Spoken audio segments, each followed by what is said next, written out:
Le rendez-vous culture de Karima Charny. C'est bientôt le week-end et pour certains, les vacances. Oui. Alors vous allez nous faire rêver avec l'art de la magie, qui est très tendance en France et qui devient accessible à tous. Exactement. Qui n'a jamais mis une cape, pris une baguette et un chapeau pour se transformer en magicien étant enfant?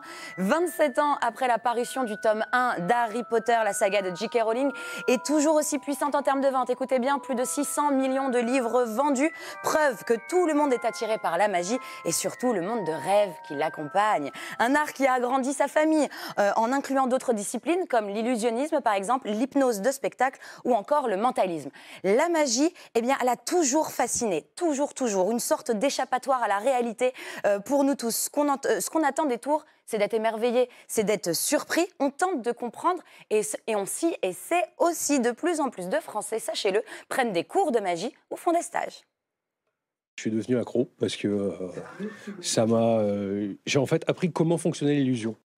Et oui, on peut être fan, accro à la magie, mais on peut également en être diplômé. Sachez que la France est le seul pays au monde à délivrer un diplôme de magie reconnu par l'État depuis 2019. Ah oui ? Mais il n'y a qu'une seule école et elle est à Paris. C'est génial pour l'art magique de montrer qu'enfin, ça peut être un métier, un vrai métier, sérieux. Il y a une formation, comme on va dans une école de danse, on va dans une école de théâtre, etc. C'est pareil. C'est une reconnaissance du métier, le diplôme pour les employeurs. Et puis c'est une perspective d'avenir assez incroyable. Imaginez votre enfant, maman, je vais être magicien. C'est génial. Et c'est équivalent à un bac plus 2. C'est chic sur le CV. C'est génial. C'est pas mal. En tout cas, même réussir à faire disparaître Christophe là.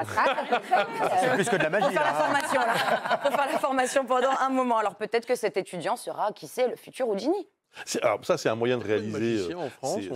Alors, il y a approximativement 8000 magiciens amateurs, 800 professionnels en spectacle près de chez vous. Tous les week-ends, toute la semaine, il y a toujours un spectacle. Depuis ses débuts en 1515 avant Jésus-Christ à aujourd'hui, la magie, eh bien, elle a su se renouveler, se réinventer pour continuer de nous charmer.